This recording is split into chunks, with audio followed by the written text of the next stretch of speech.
Live now. Hello friends, this is Himanshi and welcome to let's learn. सभी को good evening, नमस्कार, राम राम, सत श्री अकाल, अस्सलाम वालेकुम, what are you feel connected with. Start करेंगे आज का session. 30 out of 30 full marks की सीरीज है, क्लास 4th है। अगर आप आज के सेशन में 25 मार्क्स लेकर के आप आ रहे हैं 30 में से, इसका मतलब आप एकदम सही स्थिति में हैं। कोई कितना भी कहता रहे हाय रे पेपर बदल गया, पैटर्न बदल गया, बातें बदल गई, ये हो गया वो हो गया, मैंने सब तरह के मिक्स क्वेश्चंस रखे हैं। जो लेटेस्ट पैटर्न है, जो ऐसे क्वेश्चंस हैं जिनका वो सदाबहार ही हैं, उनको उन पे पैटर्न का कोई असर पड़ता नहीं है। वो कॉन्सेप्चुअल क्वेश्चंस उस तरह से आते ही हैं, आते ही रहे हैं। ठीक है ना। तो स्टार्ट करते हैं, समझते हैं चीजें। ये क्वेश्चंस हैं, 30 क्वेश्चंस है। इस साल का आखिरी सेशन है ये मेरा आपके साथ, है ना। हम लोग मिलेंगे अब अगले साल, एक साल बाद। बहुत ही घटिया सा जोक, बहुत ही पुराना पुअर जोक, पीजे जिसको हम कहते हैं, बट आप मान लीजिए ऑफलाइन में भी आज हम लोग यही जोक जो है क्रैक कर रहे थे, है ना। मैं ट्रैवल कर रही हूँ, तो अगले मंडे हम मिलेंगे। 4 तारीख को मैं आऊंगी, 5 को जो है हम आपका सेशन होगा, 5 जनवरी को। इन बिटवीन आपको नोट्स जो है अपडेट होकर के मिल जाएंगे, वो मैं अपने साथ लेकर के जा रही हूँ। उनको प्रूफ रीड करके आप तक पहुंचा दिया जाएगा, और जो पेंडिंग पीडीएफ्स हैं वो भी आपको मिल जाएंगे धीरे धीरे करके। Happy new year in advance, merry Christmas, Yashoda जन्मदिन, जो भी मनाता हो वो सब। ठीक है, डांस करने लग गए हो यहाँ पे, हैं। एनीवे, स्टार्ट करते हैं। मैं सिर्फ 2 घंटे की नींद पे सर्वाइव कर रही हूँ, दिन भर से ऑफलाइन क्लास लेके, ऑनलाइन क्लास लेके, ट्रैवल करके, ये वो फलाना इनका, है ना। फिर करियर की क्लास लेके, ये सब मजा पूरा आ रहा है। नींद में हूँ थोड़ी सी, लेकिन काम चल जाएगा। अच्छा, कल ना 26वां क्वेश्चन किया था हमने, 26th क्वेश्चन। उसका हिंदी का जो टैग वर्ड्स में जो हिंदी वाला सेक्शन था वो डिफरेंट था, उसमें ट्रांसलेशन में कुछ गड़बड़ थी। वो ठीक अभी आपको पीडीएफ में मिलेगा तो ठीक होकर के मिलेगा, बट आंसर वही है जो हमने डिस्कस किया है। ये शेयर कर दीजिएगा उन लोगों के साथ जो लोग भी इसको लाइव टेस्ट की तरह आज लीजिएगा, और 30 के 30 क्वेश्चन कीजिएगा। कुछ क्वेश्चन आपको लगेंगे हाँ ठीक है, लेकिन कुछ क्वेश्चन में आप फंसेंगे भी। ठीक है ना। मैराथन वगैरह वो सब मैं करा दूंगी 1 महीने में, टेंशन ना लो। मैं अच्छे से जितना करा रही हूँ उतना कर लो, सीटेट बचेगा नहीं, और प्रीवियस मैराथन्स भी देख लोगे तो, है ना। 5 जनवरी से बिल्कुल लगातार हम 8 फरवरी तक साथ ही रहेंगे, मिनिमम छुट्टी पे, बस संडे को छुट्टी रखेंगे। उसके बाद लाइक शेयर सब्सक्राइब आप कर दीजिएगा, ना किया हो तो आपने। ये जो पीडीएफ्स की मैं बात कर रही हूँ, जो नोट्स अपडेटेड आपको मिल जाएंगे न्यू ईयर विश के साथ, मैं आपको पूरी उम्मीद दे रही हूँ कि नोट्स अपडेट करा दूंगी। वो मैं जो है एक लाइव सेशन के माध्यम से आपको बता दूंगी। इतने आप टेलीग्राम चैनल सब्सक्राइब करके रख लो, जो बची हुई पीडीएफ्स हैं वो भी आपको मिल जाएंगी। No one is like you कैसे हो सकता है कोई भी, हम सभी को ईश्वर ने यूनिक बनाया है ना। और कोई कॉपी करे भी तो फर्स्ट कॉपी ही बन पाएगा, ओरिजिनल कैसे बनेगा। एनीवे, तो क्वेश्चन नंबर 1 देखिएगा। ये सब बातें चलती रहनी चाहिए, हंसी मजाक होता रहना चाहिए, है ना। क्वेश्चन नंबर 1 देख लो आप। अब आप क्वेश्चन नंबर 1 देखिएगा और समझिएगा। बहुत टाइम बाद ये फ्लो वापस आया है काम का, जिस मात्रा में मैं काम कर रही हूँ, खराब तबीयत में भी पिछले 1.5-2 महीने में, है ना। कोई कह रहा दिल ना दिया, आ जाओ इधर, आ जाओ, फालतू बातें करा लो आपसे, हैं। ये अजर्शन रीजन क्वेश्चन करा लो, वहां पे दिल फेफड़े सब बाहर आ जाएंगे पेपर में जब सवाल आएगा तो। देखो एक बार, गाने गाने आ रहे हैं इनको। अजर्शन यानी अभिकथन, रीजन यानी कारण। मजाक में डांट रही हूँ मैं, सीरियसली नहीं हूँ, कभी आप दिल पे ले जाओ, चक्कर वक्कर आ जाए किसी को। असर्शन कथन क्या है भाई। Inclusion means students experiencing difficulties learn in isolated sections in a regular school. यानी समावेशन से तात्पर्य है कि अधिगम कठिनाई महसूस करने वाले छात्र, यानी वो बच्चे जो डिफिकल्टीज यानी लर्निंग डिफिकल्टीज से सफर कर रहे हैं, उनको आइसोलेशन में सिखाएं एक रेगुलर स्कूल में। आइसोलेशन, अलग अलग थलग करना अपने आप में कोई बहुत अच्छी बात नहीं है। मुख्य धारा का मतलब है यहाँ पे रेगुलर स्कूल। हाँ, रेगुलर स्कूल, नॉर्मल स्कूल में हर बच्चे को सिखाना है। इंक्लूजन यही कहता है, चाहे स्पेशल बच्चा हो, नॉर्मल बच्चा हो, गिफ्टेड बच्चा हो, विजुअली चैलेंज हो, लर्निंग डिफिकल्टी या लर्निंग डिसेबल्ड हो, हर तरह के बच्चे को आप रेगुलर स्कूल में सिखाएंगे, बट विद स्पेशल प्रोविजंस। जहां जरूरत है आप अपने मेथड में चेंजेस लाएंगे। लेकिन ये कह रहे हैं आइसोलेटेड वे में सिखाओ, कोई परिवर्तन लाने की जरूरत नहीं है, बस एडमिशन करा लो, तो ये तो इंटीग्रेशन हो जाएगा। एडमिशन तो दे दिया, बट आपने कोई बहुत स्पेशल प्रोविजन नहीं किए बच्चों के लिए, तो वो गड़बड़ है मामला। तो ये अपने आप में बात नेगेटिव है, गलत है, इसका कोई भी सर पैर नहीं है। रीजन क्या है, कितने % लोग सही जवाब दे रहे हैं देख लेती हूँ। चलो let's see. Such a practice prepares students experiencing learning difficulties for participation in society.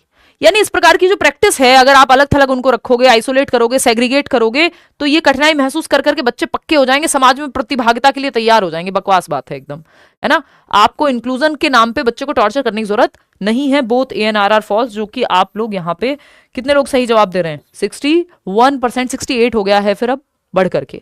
ठीक, कि इंक्लूजन का मतलब एजुकेशन फॉर ऑल है, सभी के लिए शिक्षा है, और जरूरत पड़ने पे आपको अपने मेथड्स में, अपने इंफ्रास्ट्रक्चर में, अपने स्कूल के सिस्टम में चेंज करने की जरूरत है।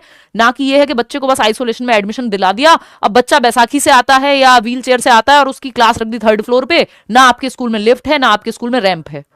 तो ये टॉर्चर है। अगर आपने चेंज नहीं किया तो जस्ट आइसोलेशन में उसको एडमिशन दे दिया। जो स्पेशल नीड वाला बच्चा है उसकी नीड्स को भी आपको फुलफिल करना है, मेथड्स को भी बदलना है अपने। ठीक है ना, इतनी बात क्लियर है। चलिए आगे बढ़ते हैं। Question number 2, according to Jean पियाजे, when children can not handle new experience within their existing cognitive structures, यानी जो एग्जिस्टिंग स्कीमा है, कॉग्निटिव स्ट्रक्चर का मतलब क्या है, जो स्कीमा है, बच्चे की प्रीवियस नॉलेज है ना, जो ओल्ड नॉलेज है, बच्चे का मेंटल स्ट्रक्चर है, मानसिक संरचना है, जब बच्चे उसमें अपने मौजूदा संज्ञानात्मक संरचनाओं के अनुसार नए अनुभव को नहीं समझ पाते, कि जो नया एक्सपीरियंस आ रहा है वो कॉग्निटिव स्ट्रक्चर्स में, एग्जिस्टिंग में ऐड नहीं हो पा रहा, तो दे एक्सपीरियंस व्हाट, यानी जो दिमाग में है और जो दुनिया में है वो बैलेंस में नहीं है ना। मन में मान लिया किसी को ईश्वर, वो कह रहा है अरे कौन हो यार तुम, मैं तो जानता भी नहीं हूं। आपने अपने किसी स्टार को, किसी हीरो को कुछ भी बना लिया, आपने कहा हीरो वर्शिप कर ली कि अब तो शाहरुख खान ही है, शाहरुख खान एक दिन मिले, आपने कहा अरे सरकार आप तो, मैं तो आपको मन में भगवान मान के बैठा हूं कि भाई तू है कौन के पता नहीं। अब क्या होगा, डिसइक्विलिब्रियम, जैसे फैन मूवी में वो दिखाया भी गया है ना, कि मतलब जो आपने मन में रियलिटी बनाई है, मन में जो मेंटल स्ट्रक्चर्स हैं और जो बाहर के मेंटल स्ट्रक्चर्स हैं वो मैच नहीं हो रहे। आपने या बच्चे ने बिल्ली को देख करके कुत्ता कह दिया, अब ये बैलेंस में नहीं है, क्योंकि उसके दिमाग में बिल्ली का स्कीमा ही नहीं है, तो अब ये डिसइक्विलिब्रियम होगा। कोई कहेगा बेटा ये बिल्ली नहीं होती, ये तो कुत्ता है, ये तो भौं भौं भी नहीं करती, या ये तो भौं भौं करता है, बिल्ली तो म्याऊं म्याऊं करती है। तो अब बच्चे के दिमाग में डिसइक्विलिब्रियम हो जाएगा। डिसइक्विलिब्रियम का मतलब है असंतुलन, जो ब्रेन में कॉग्निटिव स्ट्रक्चर, जो स्कीमा है और जो बाहर इंफॉर्मेशन है वो बैलेंस में नहीं है। तो अब यहां पे क्या हुआ है, can not handle new experience within their existing cognitive structure, यानी जो एग्जिस्टिंग स्कीमा बना हुआ है उसमें नए अनुभव को नहीं समझ पा रहा बच्चा, क्योंकि उसके पास उसका स्कीमा ही नहीं है। तो अब या तो नया स्कीमा बनाना पड़ेगा, सबसे पहले तो हो जाएगा डिसइक्विलिब्रियम यानी असंतुलन, एंड अडेप्टेशन रिजॉर्ट टू, यानी अडेप्टेशन का सहारा लेना पड़ेगा, अनुकूलन करना पड़ेगा, अडेप्ट करना पड़ेगा नया स्कीमा बनाने के लिए। अडेप्टेशन में ही एसिमिलेशन और एकोमोडेशन आते हैं। एसिमिलेशन होता है एग्जिस्टिंग स्कीमा में कुछ ऐड करना, और जैसे आपके ब्रेन में डॉग का स्कीमा है और आपने डॉग की कोई नई ब्रीड ऐड कर ली। एकोमोडेशन है परिवर्तन, मॉडिफिकेशन करना पुराने स्कीमा में, कि आपने देखा किसी बिल्ली को गलती से डॉग कह दिया तो आपने वो करेक्ट किया, तो आपने एकोमोडेट किया। ठीक है ना, तो डिसइक्विलिब्रियम होगा और अडेप्टेशन लगेगा। अगर आपका कॉग्निटिव स्ट्रक्चर जो पहले से मानसिक संरचना है वो नए ज्ञान को या जो भी आपके सामने इंफॉर्मेशन आई है उसको ऐड करने में या पहचानने में असमर्थ है, तो डिसइक्विलिब्रियम होगा पहले तो, क्योंकि जो आपके पास स्टोर्ड इंफॉर्मेशन है वो मैच नहीं कर रही, जो बाहर की दुनिया है और आपके दिमाग की दुनिया है दोनों बैलेंस में नहीं है। ठीक, अडेप्टेशन क्या है, अब आपको अडेप्ट करना होगा। हाँ भाई शाहरुख खान नहीं जानता मुझे, क्या बात हो गई, कोई बात नहीं, वो फैन मूवी में जो वो फैन था उसको करेक्ट कर लेना चाहिए। ठीक, तो ये अडेप्टेशन वैसा ही है कि कोई बात नहीं, अच्छा ये मैंने गलती से इसको बिल्ली बोल दिया था, ये तो कुत्ता है, तो अडेप्ट कर लेंगे आप, या तो नया स्कीमा बनाएंगे या फिर पुराने स्कीमा में मॉडिफिकेशन कर लेंगे, जिसको हम कहते हैं एकोमोडेशन। जब आप मॉडिफाई करते हैं या नया स्कीमा बनाते हैं और नई इंफॉर्मेशन को एग्जिस्टिंग स्कीम में फिट कर लेते हैं तो उसको एसिमिलेशन कहते हैं, कि दाल और चावल आपके दिमाग में स्कीमा में थे, आपने मिक्स करके खाना सीखा, एसिमिलेशन है। ठीक है ना, आपके दिमाग में पहले ये था कि जो पक्षी है, एक हेलीकॉप्टर को देख के बच्चे ने बर्ड बोल दिया, क्योंकि उसके दिमाग में बर्ड का ही स्कीमा है। अब वो चेंज करेगा जब कोई उसे बताएगा कि डिसइक्विलिब्रियम हो जाएगा, पहले तो कि उसने बर्ड बोल दिया एक हेलीकॉप्टर को, ये बर्ड तो नहीं है, इसका मतलब जो दिमाग में सेटअप है वो मैच नहीं कर रहा बाहर की रियलिटी से। फिर कोई बताएगा कि ये बर्ड नहीं है, ये हेलीकॉप्टर है, इससे अलग होता है, तो बच्चे के दिमाग में क्या होगा, अब वो एकोमोडेट करेगा, मॉडिफाई करेगा पुरानी इंफॉर्मेशन को। जस्ट ऐड कर लिया तो एसिमिलेशन है, मॉडिफिकेशन हुआ, मैनिपुलेशन हुआ तो एकोमोडेशन है, और ये दोनों आते किसके अंदर है, अडेप्टेशन के अंदर। डिसइक्विलिब्रियम तो ठीक है बट इंटरनलाइज नहीं करेगा, यहां पे भरना दिमाग में कोई भी प्रक्रिया का पार्ट नहीं है। अडेप्टेशन ठीक था बट डिसोनेंस नहीं है, डिसोनेंस यहां पे कोई भी सेंस बनाता नहीं है पियाजे की थ्योरी में। तो first option is the right answer. कितने % लोगों ने सही दिया है, ठीक है, मतलब आप लोग सही जवाब दे ही रहे हैं इसमें, तो बहुत बढ़िया, बहुत खुशी की बात है। क्वेश्चन नंबर 3 देखिएगा एक बार, read the following statements. Assertion क्या है, girls in middle school might often be silent, ये इस बार पूछा हुआ सवाल है। अगर ये भी आपने गलत कर दिया, क्योंकि मुझे सवाल जो इस बार के महत्वपूर्ण सवाल हैं वो भी बीच बीच में आपको कराते रहना है, क्योंकि पैटर्न के टच में रहेंगे आप। अब देखो ये पूछा हुआ सवाल है, इसमें 56% लोग ही है जो सही जवाब दे रहे हैं, बाकी सब तो एम ही कर रहे हैं। टी शर्ट पसंद है, मुझे पढ़ना पसंद है कि आप पढ़ लो और पेपर नंबर ले आओ और फिर आप आओ इंटरव्यू में, हम बैठ के बातें करेंगे, आपको कौन सी टी शर्ट पसंद है, फिर मैं आपसे बातें करूंगी, गिफ्ट दे दूंगी, और बताओ है, पढ़ लो चलो। अगर हम बात करें असर्शन की या कथन की, तो माध्यमिक विद्यालय में लड़कियां अक्सर चुप रहती हैं और कक्षा की चर्चाओं में उनकी गैर भागीदारी हो सकती है। यानी वो टीनेज में है बच्चे, मिडिल स्कूल में वही बच्चे होते हैं ना जो टीनेज में जा रहे होते हैं लगभग, है ना, 14 साल का बच्चा है, 11 से 14 वर्ष के बीच में होगा, 6ठी से 8वीं का बच्चा है मिडिल स्टेज में, तो थोड़ा टीनेज गर्ल्स हैं और वो कई बार साइलेंट हो सकती हैं और नॉन पार्टिसिपेटिव भी हो सकती हैं एक्टिविटीज में, डिस्कशन में। ये रिसर्च है कि जब कोई सवाल पूछा जाता है तो बहुत सारी लड़कियां हाथ ही नहीं उठाती, या लड़कियां लड़कों के मुकाबले कम हाथ उठाती है। ये पूरा सोशलाइजेशन की कहानी है कि हम जेंडर रोल टाइपिंग ऐसी करते हैं, तुम तो शांत रहो, तुम तो ज्यादा मत बोलो, तुम लड़की तो, शर्म तो लड़की का गहना है, ब्ला ब्ला शिट। तो ये सब जो चीजें हैं ये आपकी जेंडर स्टीरियोटाइप को या लड़कियों के इन्वॉल्वमेंट को या उनके पार्टिसिपेशन को कम करती हैं। कहीं ना कहीं सोशलाइजेशन उस तरह से हो रहा होता है समाज में, ये सच बात है ना। इसको हम गलत नहीं कह सकते कि मिडिल स्कूल की लड़कियां थोड़ा चुप रहती हैं कंपैरेटिवली और कई बार पार्टिसिपेट नहीं करती हैं। और कोएड स्कूल है तो फिर तो बहुत सोच समझ के पार्टिसिपेट करेंगे, गर्ल्स स्कूल है तो फिर भी एक बार को वो थोड़ा चाहती हैं कि मतलब कर लेंगे, वो कंफर्ट जोन होगा। रीजन क्या है? Given their genetic makeup, girls are not competent to comprehend and cope up with the challenging curriculum in middle schools. कि मिडिल स्कूल में 6ठी से 8वीं में इतना मुश्किल करिकुलम हो जा रहा है कि वो लड़कियां सह नहीं पा रही हैं, इतना चुनौतीपूर्ण सिलेबस है, सिलेबस के चलते बेचारी बोझ से दब जा रही हैं और उनका जेनेटिक मेकअप तो बिल्कुल नहीं झेल पा रहा।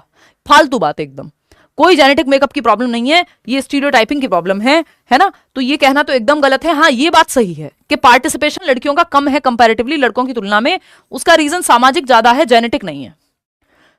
तो ए तो सही है बट आर सही नहीं है। कितने लोग सही जवाब दे रहे हैं? सेकंड ऑप्शन कितने लोग कह रहे हैं? दे ही नहीं रहे। 28। हाँ, तो देखो आप हालत, इस बार का आया हुआ सवाल है और ये हर बार आता है अलग अलग तरह से। कई बार कह देगा लड़कियों में एम्पैथी कम होती है या ज्यादा होती है इसलिए वो कंफर्मिटी की शिकार हो जाती हैं, ये वो। तो आप इतने आसान सवाल में, मतलब इतना आसान भी नहीं कहेंगे क्योंकि इसमें फंसने की संभावना है, बट जो पेपर में आया हुआ है पिछले साल लेटेस्ट पेपर के क्वेश्चन आपसे अगर सॉल्व नहीं होंगे तो फिर हम क्या करेंगे? कुछ नहीं करेंगे, सीखेंगे, फिर से रिवाइज करेंगे, समझेंगे, कॉन्सेप्ट को क्लियर करेंगे। देखिए, ये कोई जेनेटिक मेकअप नहीं हो सकता। इनइक्वालिटी जहां भी है उसको जेनेटिक मेकअप का आप बहाना नहीं दे सकते, है ना, कि वो तो करिकुलम से डर जा रही हैं, कोप नहीं कर पा रही हैं। इंटेलिजेंस में कमी नहीं है कोई लड़कियों की, ये कोई रिसर्च नहीं कह रही है। Girls in middle school might often be silent, उसके अपने रीजन हो सकते हैं, लेकिन हाँ ये बात सही है। ये वैसा ही है कि एक सवाल आता है कि ज्यादातर लड़कियां जो हैं डॉल्स चूज करती हैं और लड़के जो हैं कार्स चूज करते हैं, तो ये बात सही हो सकती है क्योंकि कल्चरली ऐसा ही माहौल बना के रखा हुआ है, लेकिन इसका ये मतलब बिल्कुल नहीं है कि ये कोई बायोलॉजिकल रीजन है इसके पीछे। तो बिल्कुल सेम सवाल है, बस भाषा बदल दी है, तो वहां भी यही होगा फिर। ठीक है, second option is the right answer. Question number 4 देखिएगा। एक क्वेश्चन जेंडर पे हर हालत में आना है, 2 भी आ जाते हैं कभी कभी। अब ये एक ऐसा सवाल है जो सदाबहार सवाल है। One of the identical twin brothers is adopted by a socio economically rich family and the other by a poor family.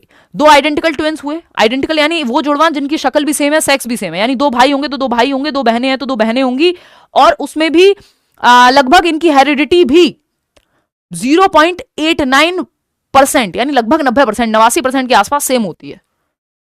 पूरी तरह नहीं बट काफी हद तक सिमिलैरिटी है। अब आइडेंटिकल जुड़वा बच्चे बिल्कुल, है ना, जो सेम दिखते हैं एकदम। मूवी याद दिलाओ कोई, याद नहीं आ रही, बट जुड़वा बच्चे आपने देखे ही हैं। ठीक, तो क्योंकि मैं नींद की कमी है तो नींद की कमी में चीजें याद नहीं आती हैं। एनीवे, तो सोशियो इकोनॉमिकली रिच फैमिली ने एक बच्चे को अडॉप्ट कर लिया। 2 जुड़वा बच्चे हैं। एक सर्कस करके एक मूवी आई थी रणवीर सिंह की, फ्लॉप हो गई थी तो आपने देखी नहीं होगी, मैंने तो देख ली थी तो मुझे तो याद है। कोई कह रहा मैं भी ट्विन्स हूं, बहुत बढ़िया। करण अर्जुन, बट वो आइडेंटिकल ट्विन नहीं है, एक जैसे नहीं दिखते ना दोनों। तो बट ठीक है, मान लो कि 2 जुड़वा बच्चे हुए, एक को अमीर परिवार ने अडॉप्ट कर लिया, गोद ले लिया, और दूसरे को गरीब परिवार ने। आफ्टर 1 ईयर, 1 साल के बाद, विच one of the following may be most likely observed about their IQ scores. 1 साल के बाद इन दोनों के आईक्यू स्कोर में आप क्या ऑब्जर्व करेंगे, क्या अवलोकन करेंगे, बताइए जरा।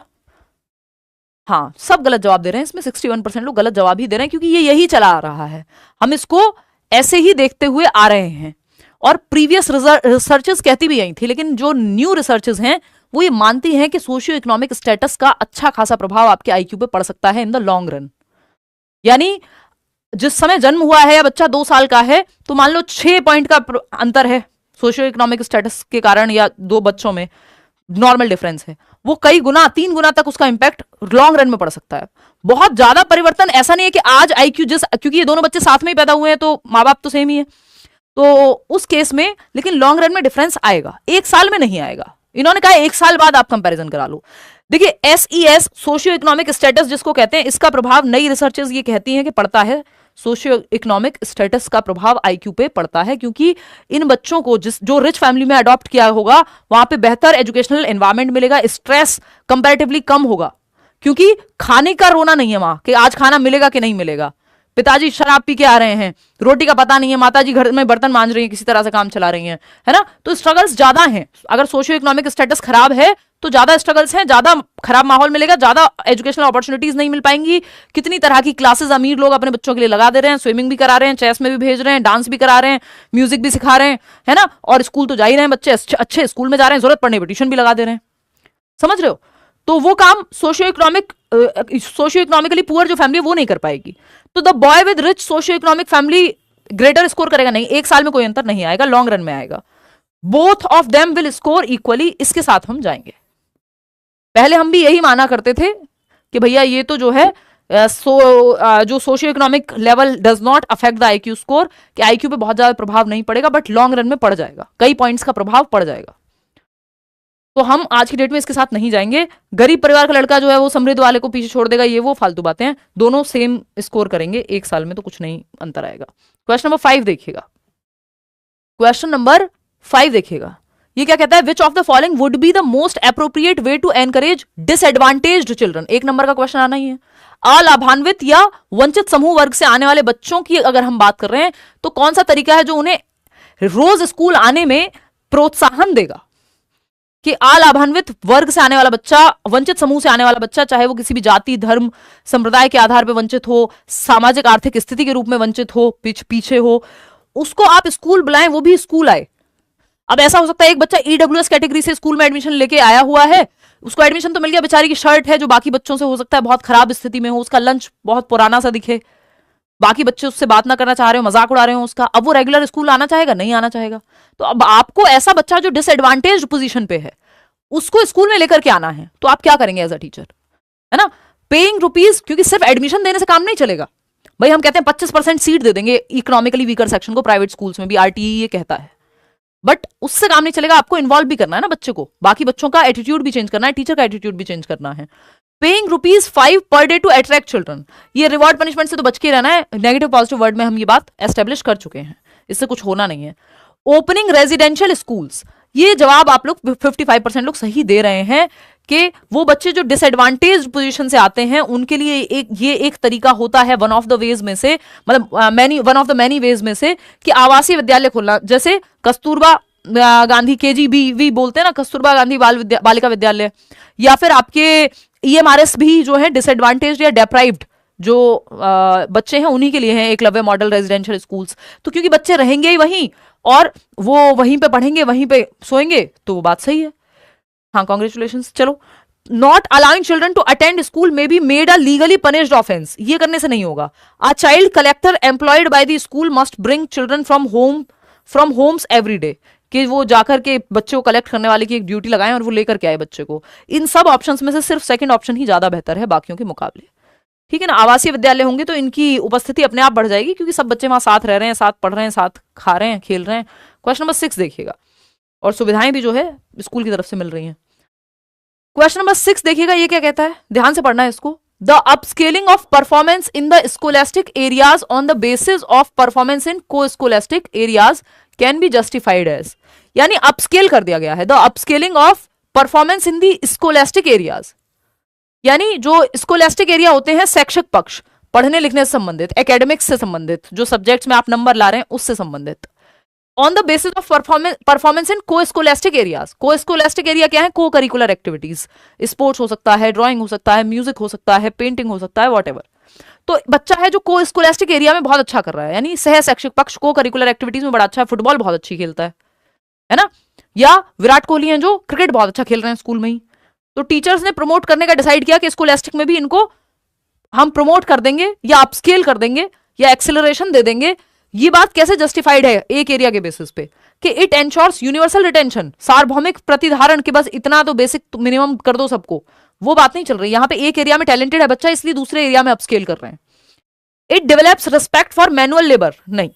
It caters to individual differences, ये बात हमें अच्छी लग रही है कि ये व्यक्तिगत विभिन्नताओं को पूरा करता है या उनका ध्यान रखता है, व्यक्तिगत विभिन्नताओं का। कि हो सकता है कि बच्चा जो है मैथ्स में अच्छा ना हो बट स्पोर्ट्स में बहुत अच्छा है, क्रिकेट में बहुत अच्छा है, तो स्पोर्ट्स वाले बच्चों को आप देखते हैं कोटा भी मिलता है, कई जगह पे एडमिशंस में भी छूट मिलती है, दिल्ली यूनिवर्सिटी से लेके बहुत सारी जगहों पे, है ना। जॉब्स में भी आप जानते हैं महेंद्र सिंह धोनी जो है टीटी थे, टीसी टिकट कलेक्टर थे, है ना। अभी उनको ऑनरेरी एक पोस्ट मिली हुई है, लेफ्टिनेंट क्या था, लेफ्टिनेंट कर्नल की, कोलोनल बोल देते हैं। तो वो बेसिकली, या ऐसी बहुत सारी ऑनरेरी पोजीशंस आप देखते हैं कि कोई किसी ने मूवी में बहुत अच्छा किया, यानी सिनेमा के फील्ड में बहुत अच्छा किया तो उसको पीएचडी मिल गई, डॉक्टर की उपाधि मिल गई।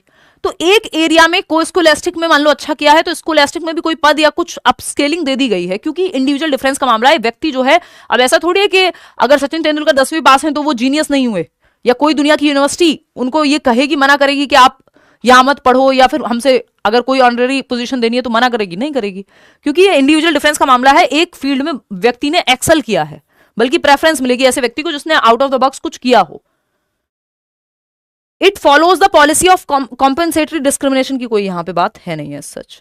आगे बढ़ेंगे, question number 7, which of the following statements about development are correct. विकास के बारे में सही पहलू, सही पक्ष, सही ऑप्शन फटाक से चूज करके जवाब आपको दे देना है, इधर उधर की बात नहीं करनी है, फटाफट से। हाँ, खाली छोड़ दो क्वेश्चन 30 सेकंड के लिए। लो, मैं इसको थोड़ा जूम आउट कर देती हूँ ताकि मुझे खड़े होने के लिए जगह मिल जाए और आपको पढ़ने के लिए। ठीक है जी, अब सही है। चलिए, कमेंट अभी नहीं पढ़ूंगी भाई, किसी का भी डिस्ट्रैक्शन होता है, ऑलरेडी बहुत पढ़ना पड़ता है, हमारा सब्जेक्ट ऐसा है, इसमें बोलना बहुत पड़ता है, कॉन्सेप्चुअल क्वेश्चंस होते हैं, लैंग्वेज का बहुत यूज है। Which of the following statements about development are correct. विकास के बारे में कौन से स्टेटमेंट हैं जो सही हैं, देख लेते हैं। ठीक है, there are individual differences in the rate of development. हाँ भाई, व्यक्तिगत विभिन्नता होती है विकास की दर में, बिल्कुल सही बात है। विकास की गति सभी बच्चों में सेम नहीं होती, स्टेज या पैटर्न सेम हो सकता है, गति सेम नहीं होती। 2-1.5 साल के बच्चे भी सेम गति से नहीं, उनकी हाइट या सारी एक्टिविटी सेम डे पे नहीं शुरू कर देंगे। Cognitive development is determined solely by genetics, ये नहीं कह सकते। एनवायरमेंट का भी रोल है, अगर एक्टिविटी नहीं करेंगे तो प्याजे की तो पूरी स्टेजेस फेल हो जाएंगी। एनवायरमेंट में अगर एक्टिविटी नहीं करेगा दिमाग का विकास, तो एनवायरमेंट भी तो इंपॉर्टेंट है, सिर्फ जेनेटिक्स थोड़ी करेगा। आईक्यू के केस में आप बहुत हद तक कह सकते हैं, लेकिन उसमें भी अच्छा खासा प्रभाव है अगर बाद में अच्छा एनवायरमेंट, सोनली नहीं कह सकते आप, है ना। मेजरली कह दो, व्हाटएवर कह दो, बस सोनली नहीं कह सकते कि पूर्ण रूप से जेनेटिक्स ही है, तो फिर तो एनवायरमेंट बंद कर दो, सारे स्कूल बंद कर दो, सारी एक्टिविटी बंद करा दो, कुछ मत कराओ, बच्चे का दिमाग के विकास पे जोर ही मत दो, अगर ऐसा है तो। Development follows a predictable pattern, आप अंदाजा लगा सकते हो कि बच्चे के दांत निकल रहे हैं, दूध के दांत निकल रहे हैं, या दूध के दांत गिर रहे हैं तो आप पक्के दांत आएंगे, अंदाजा देखते हुए। All domains of development are interrelated, physical, cognitive, social, emotional, विकास के सारे पहलू आपस में जुड़े हुए हैं, तो सेकंड को छोड़ के बाकी सब सही है, फर्स्ट, थर्ड और fourth. Second option is the right answer, जो कि आप लोग 61% लोग दे भी रहे हैं। चलिए आगे बढ़ते हैं, क्वेश्चन नंबर 8 देखिएगा। अकॉर्डिंग टू जीन पियाजे, which of the following are the 4 factors that influenced development. पियाजे के अनुसार निम्न में से कौन से 4 तत्व विकास को प्रभावित करते हैं। देखिए, पियाजे की 4 स्टेजेस अलग हैं, 4 फैक्टर्स अलग हैं। ये मैं बहुत सालों से करा रही हूँ, जब सिर्फ स्टेज की बात करते थे हम बाकी लोग। तो ये 4 फैक्टर्स हैं, ये मैं हमेशा थियरी शुरू करने से पहले पढ़ाती हूँ, या हम डिस्कस करते हैं। आज भी ऑफलाइन में पियाजे हम कर रहे थे तो ये हमने डिस्कस किया था, है ना। ये इनका क्वेश्चन पढ़ लेना यार, क्या कह रही हैं, बता देना कोई सॉल्यूशन हो तो इनको। अभी मैं एक्स्ट्रा कोई सवाल नहीं लूंगी भाई, फिर भी पढ़ लेती हूँ, आपने पूछा है तो। पानी पीते हुए, मैम फॉर्म फिलअप करते टाइम आधार का एक डिजिट गलत हो गया है, करेक्शन विंडो ओपन हुआ बट आधार करेक्शन ऑप्शन नहीं है। अब तो क्या ही कर सकते हो, बाद में एफिडेविट लग जाए, कोई समाधान निकल जाए तो देखो, नहीं तो ये बड़ा ब्लंडर ही है, ये मतलब मिस्टेक नहीं है, ब्लंडर ही है।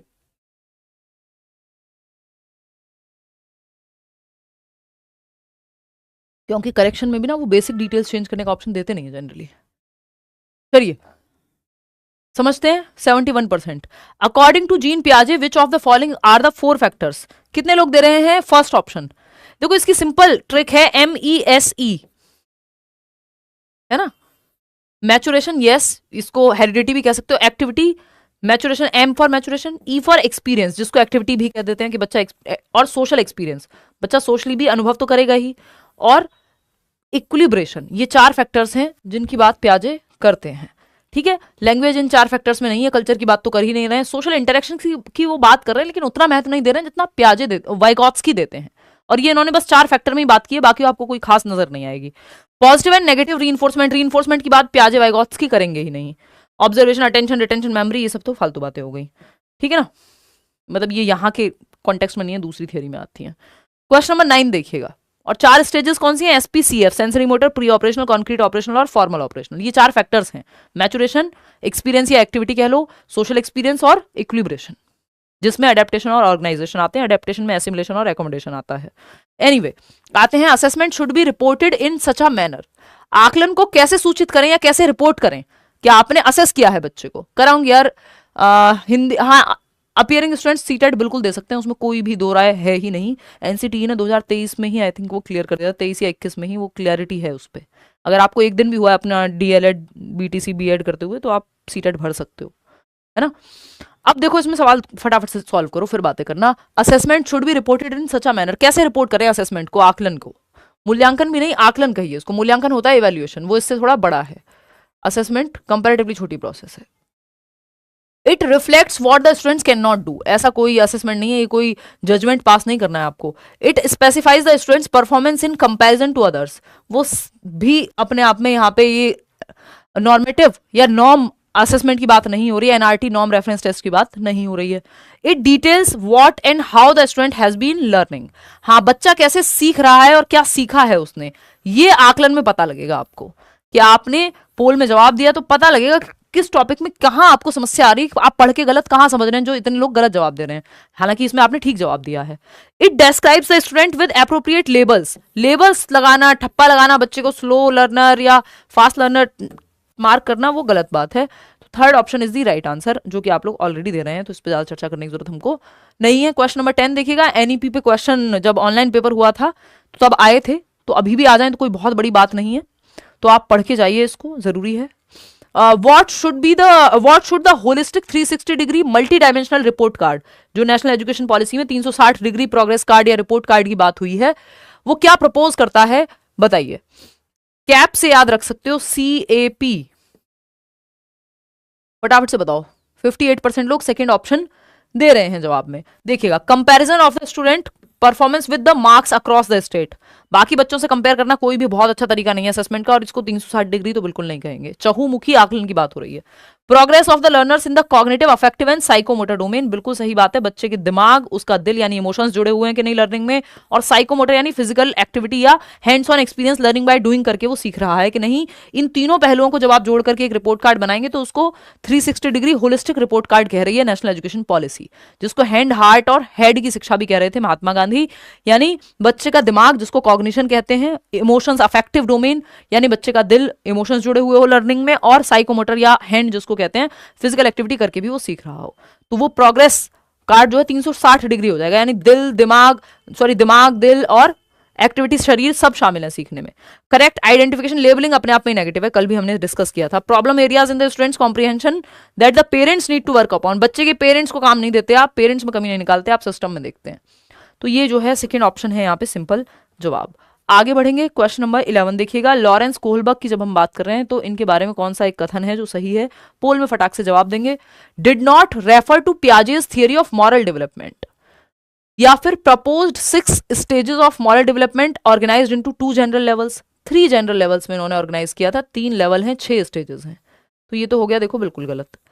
Conducted research on children by presenting them with a hypothetical situation, Heinz dilemma, यानी एक रिसर्च कंडक्ट की, एक अनुसंधान कंडक्ट किया, एक काल्पनिक स्थिति देकर के हाइंस की डिलेमा या हिंज की दुविधा, कि हिंज की जो वाइफ है उसकी डेथ हो जाएगी, यदि उसके पास एक ही चांस है या एक ही तरीका है हिंज के पास या हाइंस के पास अपनी वाइफ को बचाने का कि वो चोरी कर ले, तो उसमें सही गलत की नैतिकता पे हाइपोथेटिकल क्वेश्चंस पूछे गए, ये बात सही है।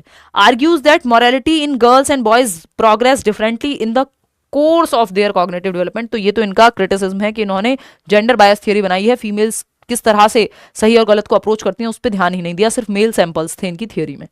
तो ये कहना तो गलत हो जाएगा, ठीक है ना। तो एक ही बात सही है कि conducted research on children by presenting them with a hypothetical situation, उनको बहुत सारी परिकल्पनात्मक सिचुएशंस देके कि ये होगा तो ये होगा, 2 लोग होंगे तो किसको बचाओगे, है ना। जैसे आप देखते हैं कि यूपीएससी के इंटरव्यूज में कई बार क्वेश्चंस पूछे जाते हैं ऐसे हाइपोथेटिकल कि एक तरफ आपको जो है ईमानदारी बचानी है, दूसरी तरफ सिस्टम बचाना है, फलाना ढिमका, 50 तरह की चीजें हो सकती हैं कि आपको रिश्वत लेने के अलावा कोई चांस नहीं मिल रहा या लेनी ही पड़ेगी, तो आप क्या करेंगे, ऊपर से पॉलिटिकल प्रेशर है और आपको वो गलत काम नहीं करना है, तो फिर आप क्या करेंगे। तो 2 दुविधा वाली सिचुएशन आपको दी जाती है, मॉरल डिलेमा वाली।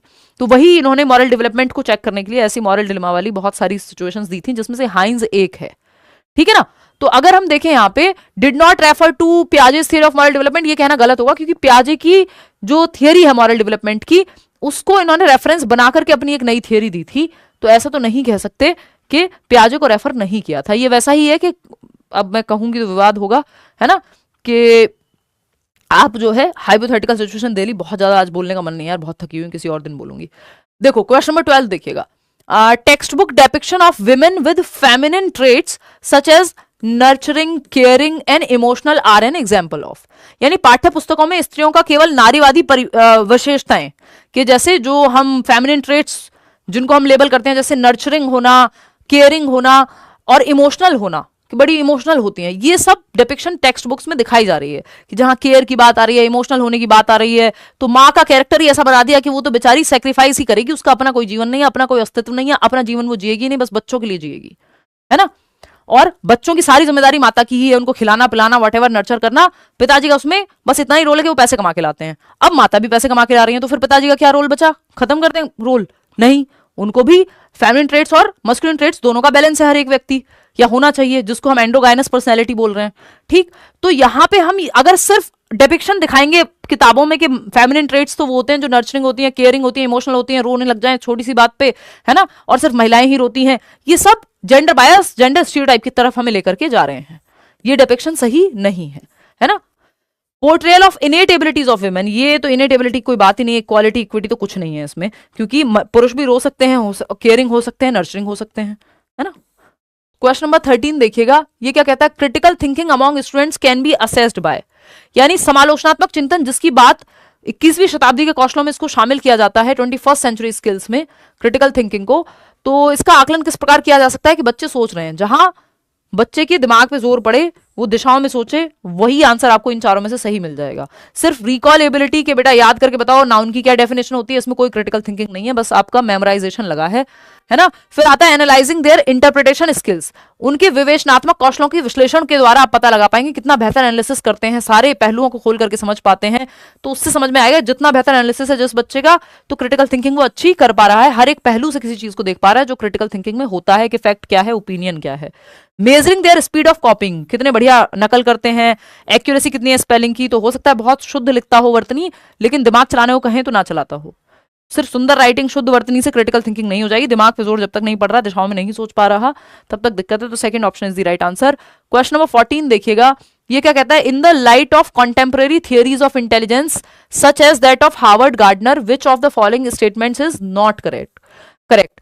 यानी गार्डनर की थियरी के अनुसार अगर हम माने, जो समकालीन थियरी है, जो आज के समय में मॉडर्न डे में जिस तरह से इंटेलिजेंस को देखते हैं, तो कौन सा तरीका है, कौन सी एंगेजमेंट, कहां एंगेजमेंट, माफी, बहुत खर्चा किया है, अपने पैसे से लिए भाई, कोई एंगेजमेंट रिंग नहीं है, गलत ना समझें, है ना।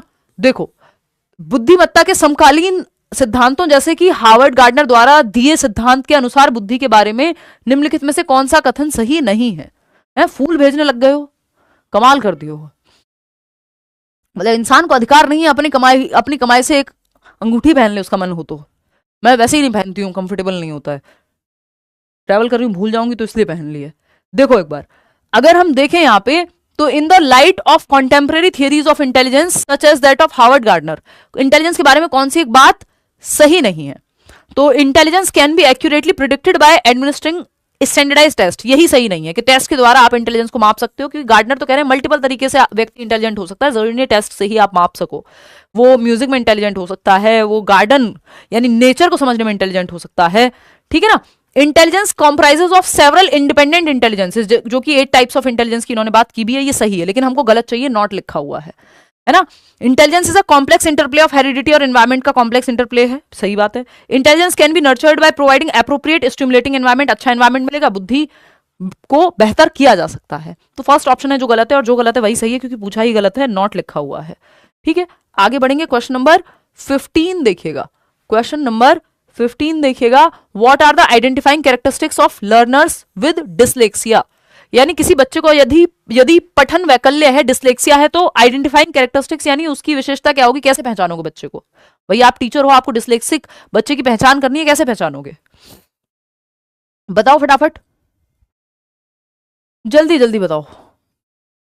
Struggle with words, word recognition, decoding and spelling. हाँ, वर्ड्स को पहचानने में, डिकोड करने में, स्पेलिंग समझने में, ये सब दिक्कतें आती हैं बच्चे को। 100 को वॉल्स पढ़ सकता है, डॉग को गॉड पढ़ सकता है, 6 को 9 पढ़ सकता है। तो ये कई बार रिवर्स में या जिसको हम कहते हैं मिरर में दिखती हैं चीजें, उल्टा पढ़ता है। कई बार न्यूक्लियर को अनक्लियर पढ़ सकता है ना। और स्पेलिंग में या रिकॉग्निशन में ब्रेन में उसके इंफॉर्मेशन अलग से प्रोसेस हो रही होती है, तो उसको पढ़ने में कठिनाई होती है। ईशान अवस्थी याद कर लो, तारे जमीन पर। इन अटेंशन हाइपर एक्टिविटी, ये एडीएचडी में होता है, ना कि डिसलेक्सिया में। डिसलेक्सिया रीडिंग डिसऑर्डर है। ओरिजिनलिटी, फ्लुएंसी, फ्लेक्सिबिलिटी, ये तो क्रिएटिविटी का ही एग्जांपल है। Difficulty in muscle control, movement and coordination, ये कई जगहों पे हो सकता है। ये ऑर्थोपेडिक प्रॉब्लम हो सकती है, ये डिस्प्रैक्सिया हो सकता है, जिसमें चलने फिरने या बेसिक मोटर एक्टिविटीज में बच्चे को दिक्कत आ सकती है, डिस्प्रैक्सिया हो सकता है। चलिए खैर आगे बढ़ते हैं नेक्स्ट सवाल की तरफ, और नेक्स्ट सवाल क्या कहता है फटाक से समझ लेते हैं। क्वेश्चन नंबर देखिएगा 16, असर्शन रीजन, आपका फेवरेट सवाल। जवाब दीजिएगा। कथन क्या है, to develop critical thinking in learners a teacher bring several newspapers mentioning the same news and encourage students to discuss it in groups. यानी बच्चों में क्रिटिकल थिंकिंग, समालोचनात्मक चिंतन, अलग अलग पहलू से किसी चीज को देखने की क्षमता विकसित हो सके, तो सेम न्यूज के या सेम आर्टिकल अलग अलग न्यूज़पेपर में जो आया हुआ है, टीचर क्लासरूम में लेकर के आता है कि भाई ये हिंदुस्तान टाइम ने छापा है, ये टाइम्स ऑफ इंडिया ने छापा है, ये द हिंदू ने छापा है, ये दैनिक जागरण ने छापा है, ये कौन सा पढ़ते थे आप वो यूपीएससी तैयारी में, कोई तो सत्ता वत्ता कुछ समथिंग, जनसत्ता, है ना। और वो कि ये अमर उजाला में आता है, सेम न्यूज है कि देश में मान लो एसएससी का प्रदर्शन हुआ है, अलग अलग लोगों ने छापा है उसको, अलग अलग आर्टिकल्स आए हैं, परिपेक्ष अलग होगा। या अरावली की जो बात चल रही है, तो वो अलग अलग न्यूज़पेपर में, अलग अलग चैनल्स पे भी आप सेम क्वेश्चन भी देखोगे, तो हर एक टीचर भी अपने तरीके से कराएगा, अगर ओरिजिनल तरीका अपना कुछ है तो। ठीक, तो ये बच्चे को अलग अलग पहलू से किसी चीज को देखने का मौका मिलेगा, क्रिटिकल थिंकिंग विकसित होगी। बिल्कुल सही बात है कि किसी चीज को कहने के कितने पहलू हो सकते हैं किसी चीज में, ये वो समझ पाएगा। एनालिसिस के माध्यम से क्रिटिकल थिंकिंग जगेगी, ये बात सही है, क्रिटिकल थिंकिंग को बढ़ावा मिलेगा। रीजन क्या है इसका, यानी ये तो ट्रू हो गया, रीजन है। अब जब जैसे ये ट्रू हुआ, तो अभी तो कोई ऑप्शन नहीं, हटा ही नहीं सकते, सब जगह ट्रू ही है। Text book can be the only source of knowledge in a middle grade. भाई ये न्यूज़पेपर की कटिंग लाने की जरूरत नहीं थी, अगर एकमात्र सर्वो सर्वा जो है टेक्स्ट बुक ही थी। Text book is one of the resources. De emphasise कराना है टेक्स्ट बुक को, ऐसा नहीं है कि एकमात्र सोर्स बना देना है क्लास में। न्यूज़पेपर की कटिंग से लेके, और आपके फ्लैश कार्ड से लेके, चार्ट से लेके, एक्टिविटी से लेकर के, वीडियोस से लेकर के, क्लिप्स से लेकर के, 50 तरीके से सिखाने के, इंटरनेट के माध्यम से, है ना। एकमात्र तरीका नहीं है, एकमात्र संसाधन नहीं है जो टेक्स्ट बुक है या पाठ्य पुस्तक है, कई सारे संसाधनों में से एक संसाधन है, वन ऑफ द रिसोर्सेज है, नॉट द ओनली रिसोर्स। वैसे भी ये ओनली वाले से तो आपको बचना ही होता है, कल टैग वर्ड्स में भी बताया था, तो ये तो गलत हो गया। तो ए सही है, आर सही नहीं है, तो बोथ तो सही हो ही नहीं सकते किसी भी हालत में, तो ऑप्शन ही एक बचता है, थर्ड ऑप्शन। कितने लोग दे पा रहे हैं, 79% लोग सही जवाब दे रहे हैं। देख रहे हो क्रिटिकल थिंकिंग एक तो आपको डेवलप कराने का एक तरीका पता लगा। क्वेश्चन नंबर 17 क्या कहता है, question number 17, during discussion on plants a teacher noticed that several students have misconceptions related to this concept. In this context the teacher should। भाई आपने चर्चा करते हुए पाया, पौधों का एक टॉपिक चल रहा है और आपने इस पे चर्चा करते हुए पाया कि बच्चों के बहुत सारे मिसकॉन्सेप्शन या नाइव कॉन्सेप्शन या रॉन्ग कॉन्सेप्शन, तो हम उनको नहीं बोलते, ऑल्टरनेटिव कॉन्सेप्शन बोलते हैं, वैकल्पिक अवधारणाएं बनी हुई हैं, सहज अनुभवों के आधार पर उन्होंने अपने पर्सपेक्टिव्स बनाए हुए हैं जो शायद लॉजिकली फैक्चुअली करेक्ट ना हो। तो अब आप क्या करेंगे, डिस्कशन करेंगे, ठीक है ना। Help students identify there misconception and reconstruct their understanding. बच्चों को उनके जो मिसकंसेप्शन बन गए हैं, नाइव कॉन्सेप्शन बन गए हैं, जो साइंटिफिकली ट्रू नहीं है, उनको आइडेंटिफाई करने में, उनको करेक्ट करने में हेल्प करेंगे, पनिश नहीं करेंगे बच्चे को। ये बेकार की बात है। पॉइंट आउट करेंगे straightforwardly and give correct information, rote memorise करा देंगे, ये तो बेकार बात है। अपने आप में नेगेटिव टर्म साफ साफ लिखा हुआ, लेबल करेंगे बच्चे को, ये तो आप आंख बंद करके जो है फर्स्ट ऑप्शन तक पहुंच जाएंगे। 91% लोग सही जवाब दे भी रहे हैं। आगे बढ़ेंगे क्वेश्चन नंबर 18 पर। Should competition be used as motivator to enhance learning? क्या प्रतिस्पर्धा के द्वारा अधिगम को बढ़ावा देने के लिए अभिप्रेरणा के रूप में इस्तेमाल करना चाहिए? यानी कंपटीशन को आप यूज कर रहे हैं एक मोटिवेटर के रूप में कि देखो मैं इससे आगे जाऊंगा, मैं इससे आगे जाऊंगा। टीचर्स ही लगे रहते हैं आपस में, है ना, कि वो वाली मैडम से ज्यादा हम कराएंगे, हम बेस्ट हैं, हम बेस्ट हैं, सब अपने आप में बेस्ट हैं, अपने ही मुंह से मियां मिट्ठू बने जा रहे हैं। ठीक, तो ये जो है should competition be used as motivator to enhance learning, यानी शर्मा जी के बेटे से वर्मा जी की बेटी को कंपीट कराते रहो और इससे जो है लर्निंग बहुत अच्छी हो जाएगी। तो कोई कुछ शॉर्ट टर्म में हो सकता है आपको ये ठीक लगे, लेकिन ये बच्चों को खोखला कर देगी लॉन्ग रन में। अगर आप सिर्फ कंपीट ही करते रहते हैं दूसरों को देख करके ही, तो आप जी नहीं पाएंगे कभी भी। फिर आप में क्या बेहतर है, आप कौन है, ये कभी देख ही नहीं पाएंगे। बस आप कॉपी करते रहेंगे और दूसरे से तेज भागने की कोशिश में एक दिन टाटा बाय बाय फिनिश हो जाएंगे, क्योंकि फिनिश लाइन तो है ही। तो ये कंपटीशन को बढ़ावा देना हम अच्छा नहीं मानते। कल ही हमने बात की थी, कोऑपरेशन को बढ़ावा देते हैं हम, कंपटीशन को नहीं। तो yes it helps to compare, specially school के एजुकेशन सिस्टम में, yes it helps to compare या पेडागोजिकल जो लेटेस्ट वेज हैं उनके अकॉर्डिंग हेल्प करने में मदद करता है। नहीं, यस के साथ तो जाना ही नहीं है। कंपटीशन को हम बढ़ावा नहीं दे रहे हैं यहाँ पे, ये तरीका सही नहीं है। No it creates a negative ethos in classroom through unnecessary social comparisons based on ability. ये क्षमता के आधार पे आप बच्चे पे ठप्पा लगा दे रहे हो और नेगेटिव ईथॉस बन रहा है, नकारात्मक एनर्जी बन रही है क्लास में। बच्चे एक दूसरे को देख के राजी नहीं है, है ना। पता चला किसी बच्चे को धक्का दे दिया, कहीं कुछ कर दिया, किसी बच्चे को नुकसान पहुंचा दिया, क्योंकि कुछ भी करके कॉम्पिटिशन की भावना इतनी ज्यादा है। कट थ्रोट कॉम्पिटिशन, गला काट प्रतिस्पर्धा। भाई आप क्रिकेट मैच भी देख रहे हैं, उसके बाद मैच जब ओवर हो जा रहा है तो दोनों टीम क्यों हाथ मिलाते हुए दिखाई जा रही है? कि गेम है, ये स्पिरिट ऑफ द गेम है, कि टॉलरेट करना आप सीख पा रहे हो, कोऑपरेट करना आप सीख पा रहे हो, अपना बेस्ट दे रहे हो, फिर भी हार सकते हो, हार जीत गेम में लगी रहती है, ये सीख रहे हो। तो हैंडशेक कर रहे हैं, चाहे आपका अंदर से आप रो रहे हो कि वर्ल्ड कप हार गए, तो वो स्पिरिट ऑफ द गेम है। तो क्योंकि उससे फिर क्या होगा, नेगेटिव ईथॉस क्रिएट हो जाएगा अगर हम सिर्फ यही भावना रखेंगे। तो दूसरी जगह भी नो है, बट रीजन क्या दिया है, it can only be used for students with special needs. ये तो बकवास बात है कि सिर्फ स्पेशल नीड वाले बच्चों को कंपीट कराओ, बेकार बात। Second option is the right answer. वैसे भी ये ओनली वाले ऑप्शन से आपको बचना ही होता है, ये कोई किसी का भला इसमें होता नहीं है। क्वेश्चन नंबर 19 देखिएगा, विच of the following requires metacognitive capacities, यानी परासंज्ञानात्मक क्षमताओं की जरूरत कहां कौन से ऑप्शन में पड़ेगी? मेटाकॉग्निटिव मतलब thinking about thinking, beyond thinking, planning, reviewing, strategising, इन सब में मेटाकॉग्निशन की जरूरत पड़ती है। कि आप देख पा रहे हैं कि आप में कमियां कहां हैं, तो उस हिसाब से अपनी स्ट्रेंथ वीकनेस को पहचान करके आप प्लानिंग कर रहे हैं, स्ट्रेटेजी बना रहे हैं, तो ये मेटाकॉग्निशन का यूज कर रहे हैं आप।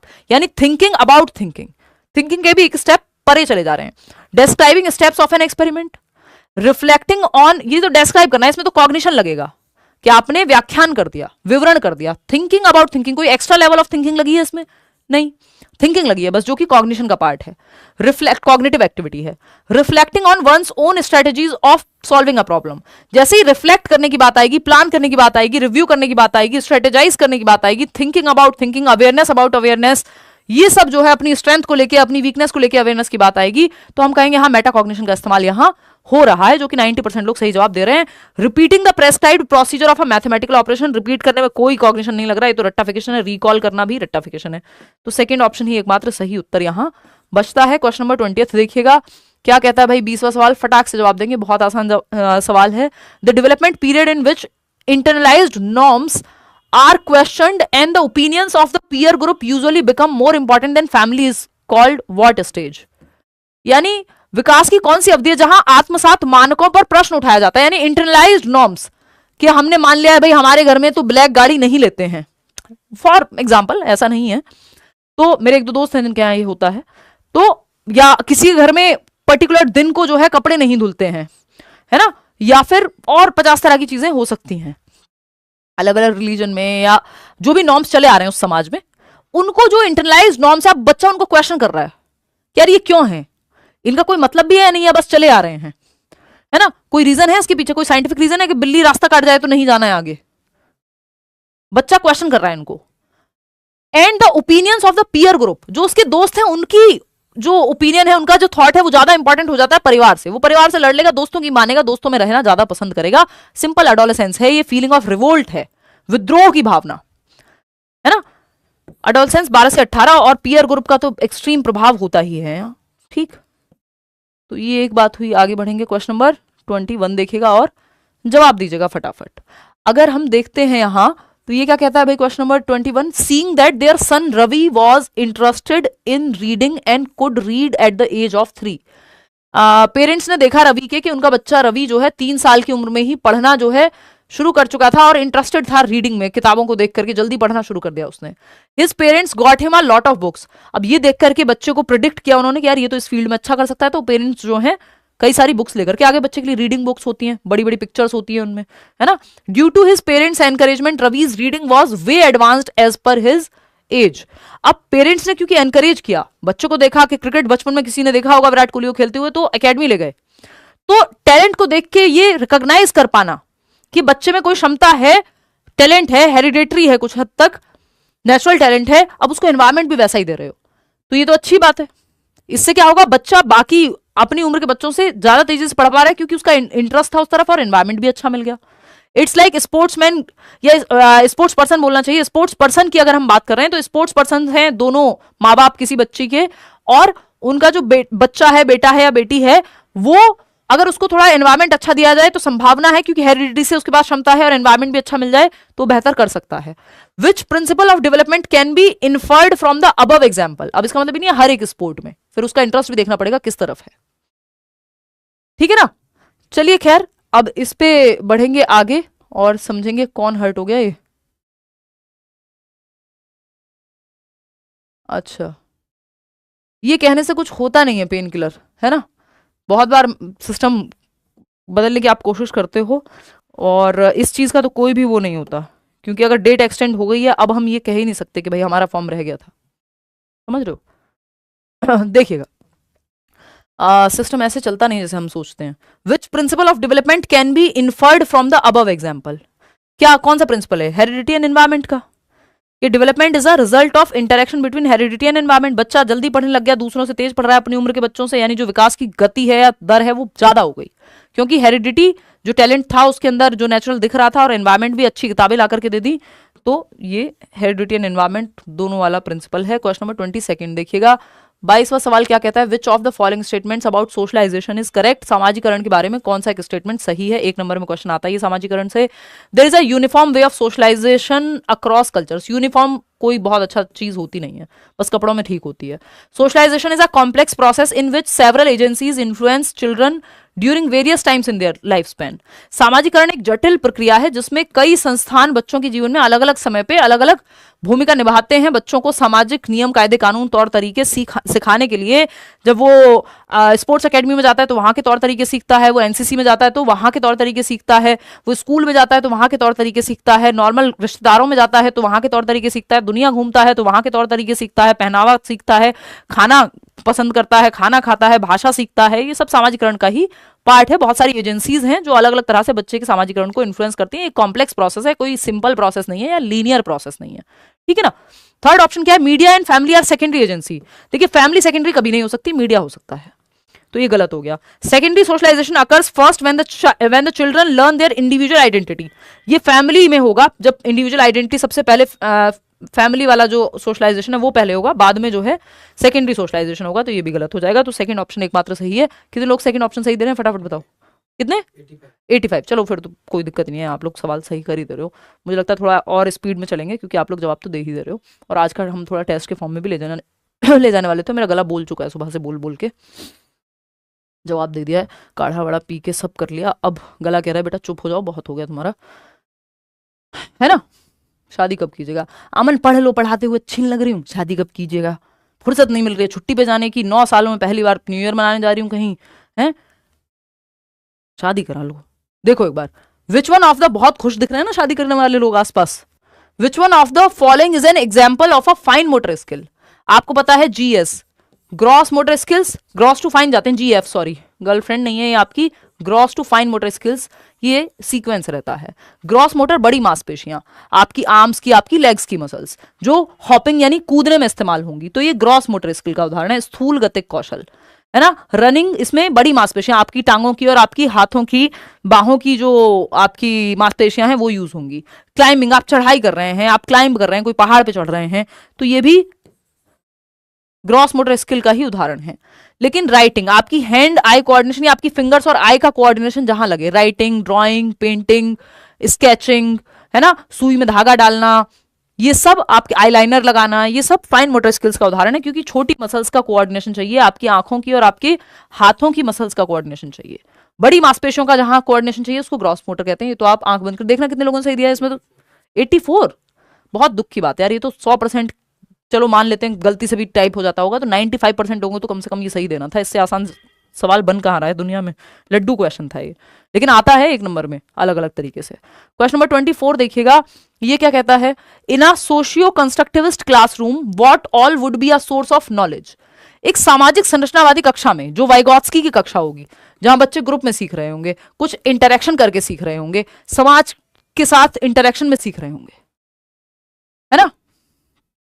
आपको मेरा मैसेज नहीं दिख रहा शिवानी? नहीं दिख रहा भाई, अब आपने कुछ लिखा नहीं, बस रो रहे हो इसमें, ये दिख गया है। और फटाफट से जवाब दो, और 4-6 सवाल हैं इसके बाद, फिर आप अपने घर और मैं अपने घर, आई मीन अपने अपने घर ही हैं हम लोग, ऑफिस तो मैं आई गई हूँ।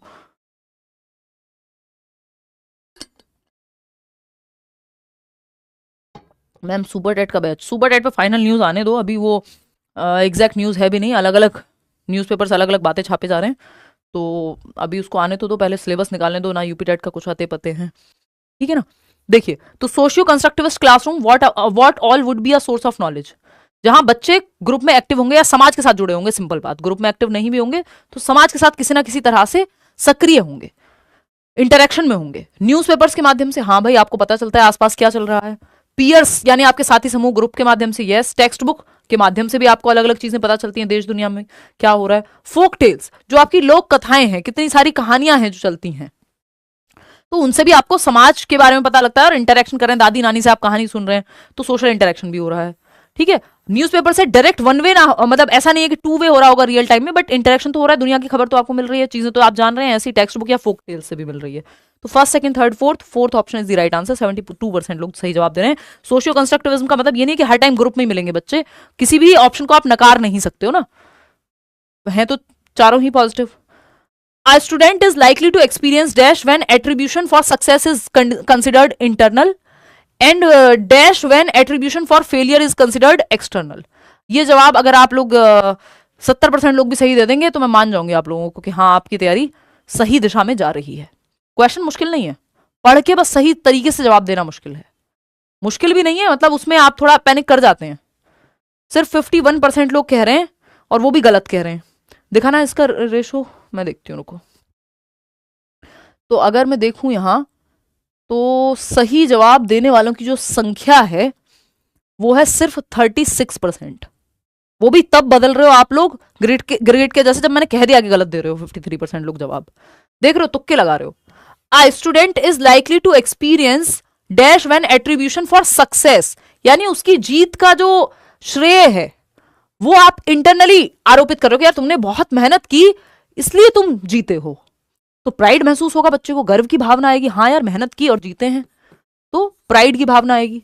अब प्राइड तो हमने ऐसा सुना है अपने कल्चर में जैसे गर्व करना तो बड़ी खराब बात है, भाई अपनी मेहनत पर गर्व करना बड़ी खराब बात है जैसे, तो वो बेवकूफी है। अगर ऐसा आप सोच रहे हैं तो वो बहुत समझदारी की बात नहीं है, ठीक है ना। एंड डैश क्योंकि आपने इंटरनल रखा है ना, अगर आप फेल होते तब भी आप यही कहते कि मेरी मेहनत में कमी रह गई थी, टीचर में कमी नहीं ढूंढते या आप सिस्टम में कमी नहीं ढूंढते, समझ रहे हो। एंड डैश क्योंकि सिस्टम सबके लिए एक ही जैसा है। And dash when attribution for failure is considered external, अगर आप फेलियर का रीजन बाहर रख दोगे तो आपको आएगा गुस्सा कि सिस्टम ने फेल करा दिया, सिस्टम स्टार्ट नहीं हुआ था, पेपर ऑनलाइन था, भाई जो कि सही भी हो सकता है कई बार, लेकिन अगर आपने एट्रीब्यूशन बाहर रखा तो आपको आएगा गुस्सा, क्योंकि बाहर आप कंट्रोल नहीं कर सकते, आप इंटरनल फैक्टर्स को ही कंट्रोल कर सकते हो, खुद को ही कंट्रोल कर सकते हो कि समय कम है लेकिन आपकी स्पीड तेज है तो आपने पेपर कर लिया पूरा, तो ये आपका एंगर आएगा आपके अंदर।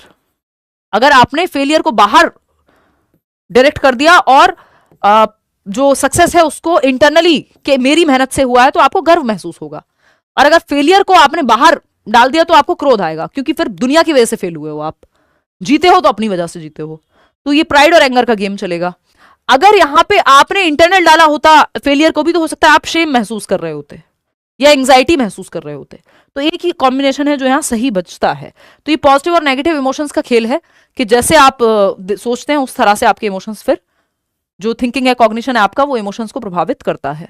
Children in dash stage can solve problems mentally but the problems themselves have to be related to materials and not symbols. यानी बच्चा मेंटली मानसिक रूप से समस्याओं का समाधान ढूंढ सकता है, बट समस्या जो है वो पूरी तरह से मेंटल नहीं होनी चाहिए, वो बाहर मटीरियलिस्टिक या मटीरियल्स होने चाहिए, related to materials and not symbols. कि सिंबल्स के मान लो एक्स का मान इतना है, ये नहीं होना चाहिए। मानना ना पड़े, बच्चे को दिखे कि 2 सेब हैं, 2 में से 1 चला गया, ये 20 सेब हैं, 5 दे दिए एक बच्चे को, 5 दे दिए एक बच्चे को, 4 बच्चों में बराबर बांट दिए तो कितने बचे, तो या कितने गए होंगे, तो आप कहोगे भाई 5-5 सेब 4 ग्रुप में बांट दिए आपने, या 4 बच्चों को बांट दिए। तो वो मटेरियल या concrete material touch and feel कर सकता है जिस चीज को, उसका वो प्रॉब्लम सॉल्व कर देगा बच्चा, उतना लॉजिक उसमें आ चुका है। 7 से 11 वर्ष कॉन्क्रीट ऑपरेशनल। अगर सिंबल्स को सिंबल्स की जगह रख के सॉल्व कर पाता तो ये फॉर्मल ऑपरेशनल हो जाता है ना, और सिंबॉलिक थॉट पहली बार आ रहा होता तो प्री ऑपरेशनल हो जाता। ठीक है, तो ये 3 चीजों में डिफरेंस है। आगे बढ़ेंगे, पियाजे का क्वेश्चन है, क्वेश्चन नंबर 27 देखिएगा। वाइल पियाजे views children as dash, Vygotsky views children as dash. जहां पियाजे बच्चों को कैसे देखते हैं, एक्टिव ही देखेंगे, एक्टिव देखेंगे, पैसिव तो नहीं देखेंगे ना, तो ये दोनों ऑप्शन तो आप पहले ही हटा दो भाई, ये दोनों ऑप्शन तो हट ही गए, क्योंकि बच्चे को निष्क्रिय तो ना पियाजे देखते हैं ना वाइगॉत्स्की देखते हैं, तो सेंस ही नहीं बनता इनका, तो ये पिक्चर से ही बाहर हो गए। अब आपके पास सिर्फ 2 ऑप्शन है, दोनों में से चूज करना है आपको। 83% लोग सेकंड ऑप्शन कह रहे हैं, देख लेते हैं। वाइल पियाजे views children active in manipulating ideas, यानी आइडियाज पे वर्क करना, उनको चेंज करना, उनमें हेरफेर करना, हाँ सही बात है, एक्टिवली, दोनों बातें सही हैं। वाइगॉत्स्की व्यूज चिल्ड्रन एज पैसिव इन सोशल कॉन्टेक्स्ट, पैसिव नहीं देखेंगे वाइगॉत्स्की और पियाजे में, ये तो कॉमन बात है कि दोनों बच्चे को एक्टिव रखते हैं, एक समाज में और एक एनवायरमेंट में। तो एक्टिव इन मैनिपुलेटिंग आइडियाज और एक्टिव इन सोशल कॉन्टेक्स्ट, सामाजिक संदर्भों में, डिबेट में, डिस्कशन में, ग्रुप में बच्चे सीख रहे हैं। सेकंड ऑप्शन 92% लोग सही जवाब दे रहे हैं। I am very proud of you कि भैया आपने जो है, वेरी क्या होता है वैसे, प्राउड ऑफ यू ही ठीक था, है ना, ये सुपरफ्लुअस बना दिया हमने इसको। 28 देखिएगा, क्वेश्चन नंबर 28 देखिए, फटाफट से जवाब दीजिएगा। Orthopaedically impaired children are likely to have, यानी जिन बच्चों को अस्थि बधिर बच्चे या फिर जिनको हड्डियों से संबंधित समस्या होती है, जिन बच्चों को ऑर्थोपेडिक्स की इंपेयरमेंट होता है, उनको क्या होने की संभावना बढ़ जाएगी। बहुत बड़े सृजन। तो डिस्ग्रेफिया, डिस्थीमिया, डिस्थीमिया थोड़ा सा मेंटल स्टेट है कि एक माइल्ड डिप्रेशन जैसा महसूस हो रहा है व्यक्ति को, सब उजड़ा उजड़ा लगेगा, जैसे यूटोपिया में सब बढ़िया बढ़िया लगता है, ये डिस्टोपिया डिस्थीमिया टाइप की स्थिति है जहां नेगेटिव इमोशंस आप फील कर रहे हैं, एक माइल्ड डिप्रेशन जैसा आपको महसूस हो रहा है। डिसकैलकुलिया तो कैलकुलेशन से संबंधित है, ये तो मेंटली है, फिजिकल या हड्डियों का इसमें क्या रोल है ना, फिजिकल तो इसमें कुछ करना नहीं। डिसलेक्सिया भी पढ़ने से संबंधित है, इसमें भी कोई फिजिकल एक्टिविटी का लेना देना नहीं है, ऑप्शन ही एक बचेगा। बड़ी शर्म की बात है, 70% लोग सेकंड ऑप्शन पे लगे पड़े हैं भाई। ऑर्थोपेडिक्स, हड्डियों की दिक्कत, हाथ पैरों में दिक्कत हो सकती है, जोड़ों में दिक्कत हो सकती है, तो पेन पकड़ने में, पेन चलाने में दिक्कत हो सकती है। डिस्ग्रेफिया की तो संभावना है भी, डिस्थीमिया की कैसे है कि ये नया सा लग रहा है, चलो इसी पे लगा देते हैं। घूम गए हो एक इतने प्यारे से सवाल में। देखना 1 कितने लोग दे रहे हैं जवाब, मात्र 24% लोग, वो भी मेरे इतना कहने के बाद बढ़े होंगे, 24% लोग सही जवाब दे रहे हैं, बाकी सब गलत जवाब दे रहे हैं। डिस्थीमिया डिप्रेसिव फीलिंग है अपने आप में एक तरह की, ये मेंटल स्टेट से संबंधित है, हड्डियों की प्रॉब्लम नहीं है कुछ। अगर हड्डियों में या जोड़ों में कोई समस्या है तो उसकी वजह से लिखने में दिक्कत आ सकती है, बच्चों को पेन पकड़ने में दिक्कत आ सकती है, मूवमेंट में दिक्कत आ सकती है, जिसके कारण डिस्ग्रेफिया हो सकता है, यानी लेखन संबंधी विकार तो संभव है। या अगर डिस्प्रेक्सिया ऑप्शन में होता तो सिंपल फिर तो आंसर हो ही जाता है ना, कि वो भी मोटर स्किल्स के कोऑर्डिनेशन से ही संबंधित होती है। लेकिन अगर जिसका मोटर स्किल्स का कोऑर्डिनेशन, यानी मान लो डिस्प्रेक्सिया है, तो उसको लिखने में भी तो दिक्कत हो सकती है। तो एक ही ऑप्शन सही बच रहा था आसपास का, आपने तुक्के लगा डाले, शाबाश। क्वेश्चन नंबर 29 देखिएगा क्या कह रहा है ये। As per Jean Piaget's theory of cognitive development, मैंने डाले हैं जान करके क्वेश्चंस पियाजे के, पियाजे वाइगॉत्स्की से 6 क्वेश्चन आ जा रहे हैं मिल के, है ना, अभी लास्ट पेपर ही उठा के देख लो।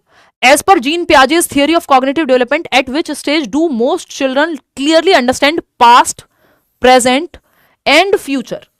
देखना ध्यान से पढ़ना, मोस्ट चिल्ड्रन क्लियरली अंडरस्टैंड, यानी कंप्लीट क्लैरिटी आ जाती है, स्पष्ट रूप से वर्तमान, भूत और भविष्य को समझने लगते हैं।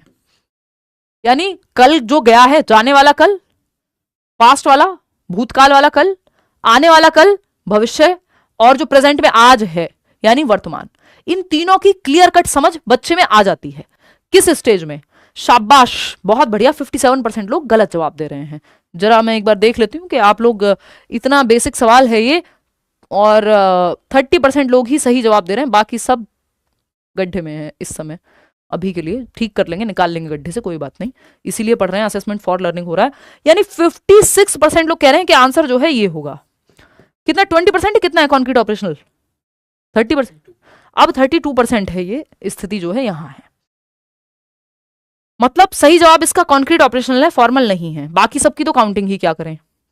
मैं एक बार को बहुत अच्छा मान लेती आप लोगों को अगर 56% लोग जवाब ये दे रहे होते, इसकी संभावना फिर भी ज्यादा थी। एनीवे, देखो सेंसरी मोटर का तो कोई लेना देना है नहीं, जन्म से 2 वर्ष के बच्चे को तो अपना ही पता, अपनी ही सेंसेस एक्टिविटीज कर ले, वो सब बहुत बढ़िया है, इतना ही इनफ हो जाएगा। देखिए पास्ट प्रेजेंट की समझ आनी कहां शुरू हो जाती है, बिगिंस तो यहीं पे प्री ऑपरेशनल 2 से 7 में, उसको आइडिया लगने लगता है, बस उतना क्लियर नहीं होता जितना 7 से 11 में क्लैरिटी आ जाती है। अब ये मत कहना 11 से 15 में और क्लैरिटी आएगी नेक्स्ट स्टेज में, यहां आ चुकी है उसको पास्ट प्रेजेंट फ्यूचर की समझ। कॉन्क्रीट ऑपरेशनल में क्लियर समझ आ जाती है। शुरुआत कहां से हो जाती है, तो शुरुआत तो यहीं पे जो बेसिक समझ एक आ जाती है वो 2 से 7 में ही आ जाती है, लेकिन क्लियर समझ जो है वो 7 से 11 में, पास्ट प्रेजेंट और फ्यूचर की। आगे बढ़ेंगे, क्वेश्चन नंबर 30 है, आखिरी सवाल है आज का।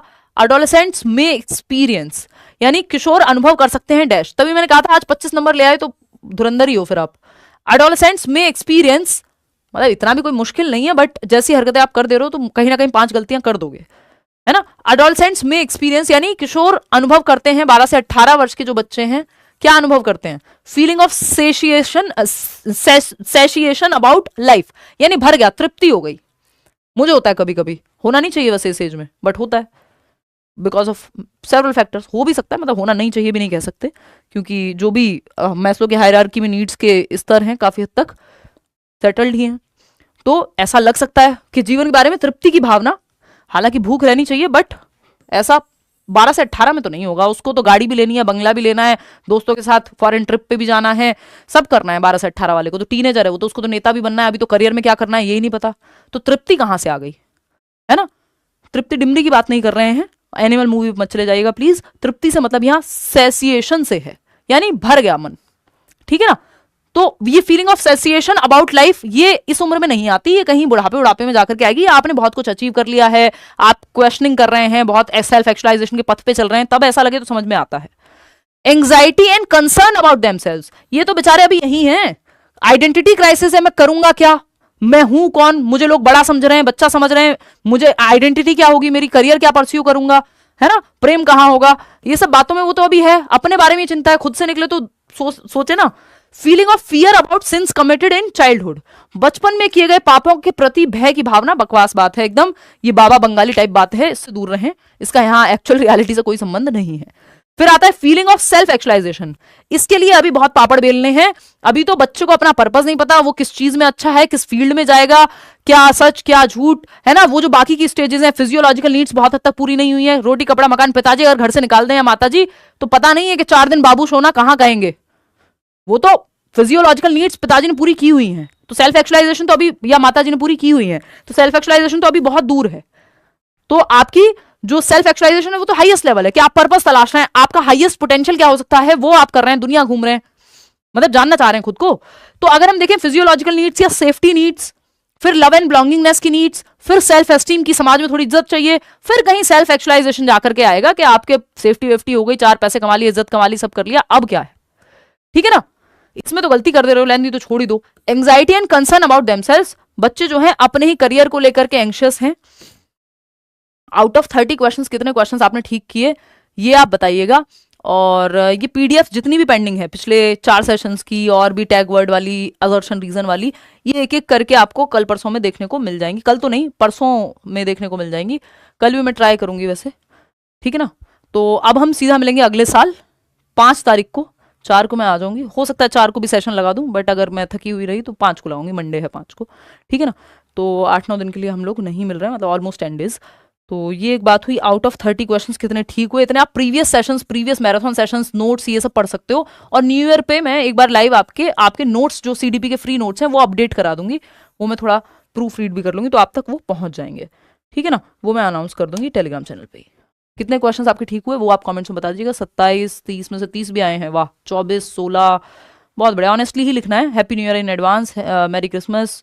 आप सभी जो है अगले साल में जैसे जैसे प्रवेश कर रहे हैं, तो इस साल खुद से प्रॉमिस करके कड़ी मेहनत करें कि एक नौकरी तो ले ही लेनी है, और नौकरी कैसे ले लेनी है? मेहनत हर दिन अगर आप मेहनत कर रहे हैं तो आप खुद में गर्व ही महसूस करेंगे, जैसा कि हम अभी क्वेश्चन जो है पढ़ रहे थे कि जब आप इंटरनल फैक्टर्स देखते हैं कि आपके हाथ में क्या है, आपकी मेहनत, तो आप पूरी कोशिश कर रहे हैं, अपनी तरफ से बेस्ट दे रहे हैं, सही स्ट्रेटजी अपना रहे हैं, मेहनत कर रहे हैं, तो बात बन जाएगी, है ना। ऑल द बेस्ट, मेरी तरफ से बेस्ट विशेस कि आप एक नौकरी देश भर में आपको मिल जाए सरकारी, जिसके लिए आप तैयारी कर रहे हैं। फिर आप अपनी मन चाही भी ले लें, लेकिन पहले एक नौकरी मिलना जरूरी है, उससे कॉन्फिडेंस आ जाएगा आपका। बैंक में जब सैलरी क्रेडिट होने लगेगी, घर वाले भी कहेंगे हाँ ठीक है यार, अब ये खुद का देख लेगा खुद या देख लेगी खुद, तो फिर आप बाकी आपको अपने होम स्टेट में आना हो वो सब आप बाद में करते रह सकते हैं। तो जहाँ मौका मिल रहा है वहाँ फॉर्म भी भरिए, तैयारी भी कीजिए, पेपर भी दीजिए, है ना। ये मत सोचिए पूरी तैयारी होगी तब होगी बात। आपकी वॉइस क्यूट है, धन्यवाद। अभी तो चेंज हो चुकी है पूरी, क्योंकि नींद से बैंड बज जाती है थोड़ी। चलिए आज के लिए इतना ही रखते हैं, मैं अब आपको अगले साल मिलूंगी। Thank you so much, take care. इतने आप प्रीवियस वीडियोस और नोट्स वगैरह देखते रहिएगा। Take care, good night. Comments में बता दीजिएगा कोई आपका सवाल हो। और अब लेवल हम धीरे धीरे जब न्यू ईयर में जाएंगे तो बहुत सारी चीज़ें हैं जो आपको उस तरह से करानी है, जैसे प्याजे पे क्वेश्चन कराने हैं, सीसी पे क्वेश्चन कराने हैं, कई सारे टॉपिक्स पे क्वेश्चन कराने हैं, और भी कुछ कुछ चीज़ें, वो आप एक महीना पूरा अगर सिर्फ सेशन देख लेंगे रात को 9 बजे आकर के, तो बात आपकी बन जाएगी। और मैं कोशिश करूंगी कि 9 बजे ही फिर उसको शुरू कर दिया करें। चलिए take care, bye, happy new year.